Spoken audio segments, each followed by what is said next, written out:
The Syrian Arab army eliminates dozens of terrorists and destroys their hideouts.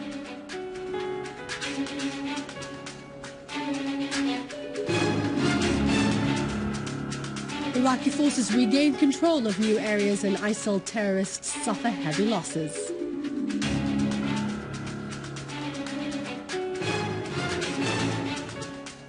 Cameron, who's involved in supporting terrorism in Syria and Iraq, warns from the ISIL threat.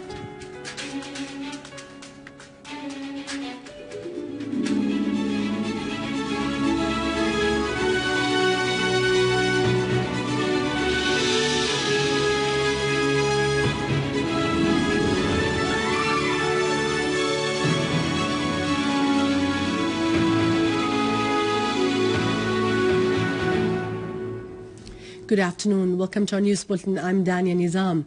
The Defense Minister General Fahad Jassim al-Fresh paid today a field visit to al-Mleiha in eastern Ghouta of Damascus countryside to inspect the condition of the Syrian Arab army units that have restored security and stability to the area. The Defense Minister was briefed by the battlefield leaders on the military operations which were carried out by the Syrian Arab Army soldiers in the city and the surrounding farms.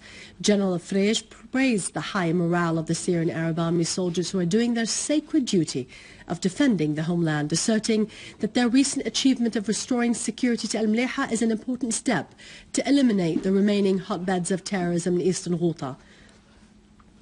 The Defense Minister conveyed President Bashar al-Assad's greetings and love to the heroes of the Syrian Arab Army and his pride in their sacrifices that have been made to liberate Syria from the terrorists who are linked to the external enemy. General Fresh said that this victory is part of a series of victories achieved by armed forces, asserting that the Syrian Arab Army is persisting in the fight against terrorism in order to restore security and stability to all parts of the country. In cooperation between the Syrian Arab Red Crescent and Idlib's province, a 10-truck convoy of humanitarian aid loaded with food and medical stuff has reached Harim town in Idlib countryside to address the needs of the needy families in Harim, those living in the camps close to the border with Turkey. It is to be noted that the Syrian government has paid 70% of the costs of these humanitarian aids, whereas the international organization paid 30%.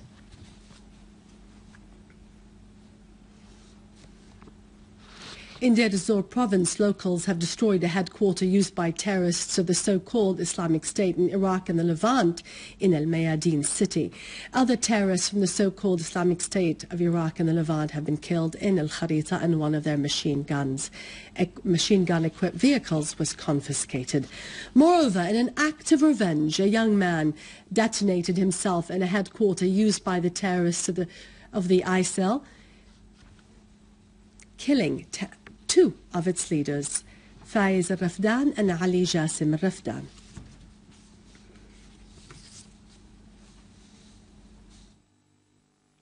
In Homs countryside, Syrian Arab Army units have foiled an attempt by terrorists to infiltrate from Bashar to Ahrash Kafarnan, killing or wounding many of them. Other army units have targeted terrorist gatherings in the surrounding area of the schools complex in Sharshouh, the vicinity of Tel Abu Sanabil, and in the villages of Sahrij, Arish, and Salam Sharqi, Aqrab, and Al-Hulla, killing or wounding scores of the terrorists and destroying many of their vehicles equipped with heavy machine guns.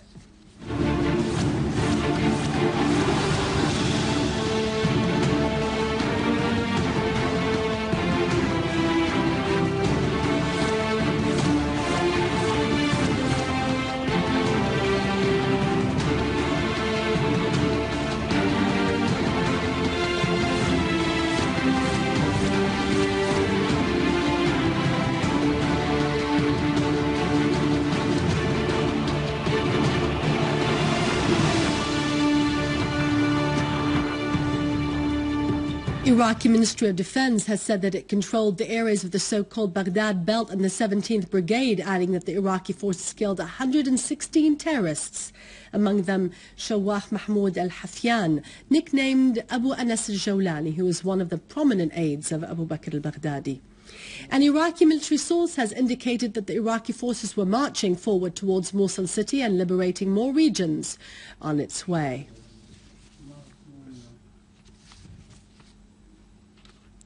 British Prime Minister David Cameron asserted that his country has to use all its military might to repel the terrorist organization of the so-called Islamic State in Iraq and the Levant, warning that this terrorist group might hit back in the UK streets in case it was not stopped from advancing. Cameron's statement came as part of a late judgment on terrorism issued by London, reflecting its keenness along with its allies to protect their interests when they're threatened by the risk of terrorism, which they had primarily supported. Palestinian President Mahmoud Abbas has said that the Palestinians will not accept that Jerusalem be divided, adding that this is a red line.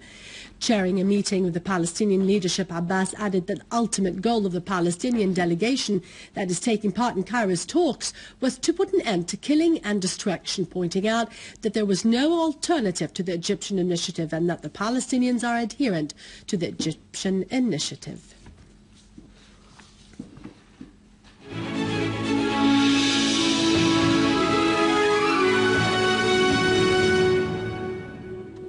For the sixth time in a row, the National Centre for Distinguished Students is preparing to open its doors in front of the outstanding students in Syria. For this purpose, the first phase of tests started for those wishing to enroll in the centre. Minister of Education in the caretaker government, Dr. Hazwan Al-Wiz, toured the test centres and listened to the views of some of the students about the tests.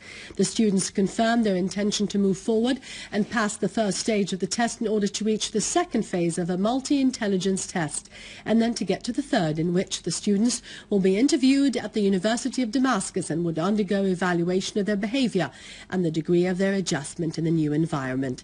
The National Centre for Outstanding Students, which was founded in 2008 under legislative decree, is a further evidence of the government's care and support for the outstanding people, preparing them to be beacons of knowledge and science in their country.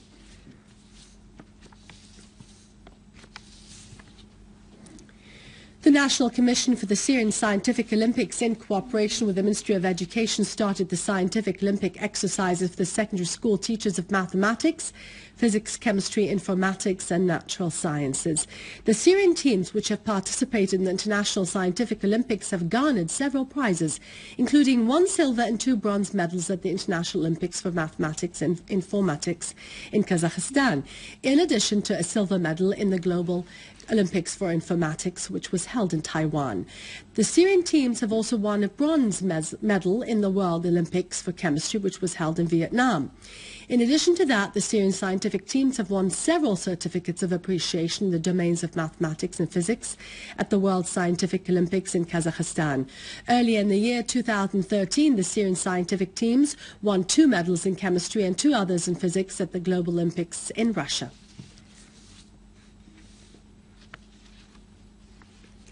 The General Directorate for Development and Protection in the Desert in Palmyra continue its activities in protecting the wildlife and keeping biodiversity and the extinct species, as the Directorate will establish new reserves and gene banks, despite challenges and risks facing the work in the deserts due to the current conditions. There are 9 natural reserves in Syria, distributed in several provinces. 6 of these reserves have been completed and ready, but unfortunately, due to the recent circumstances, the animals have been killed and stolen by the armed terrorist groups. The General Directorate managed to save some of these rare animals, especially the addax and oryx and some ostriches and peacocks. Palmyra Natural Reserve received adequate care through veterinary services and the required fodders. This natural reserve has 26 addax, 31 oryx and 5 ostriches. With this, we end the news for today. Thank you for watching us. For more details about Syria and the region, you can always view this bulletin again on syriaonline.sy. After the news, it's Vani with our latest economic and business news. God bless you. Long live Syria.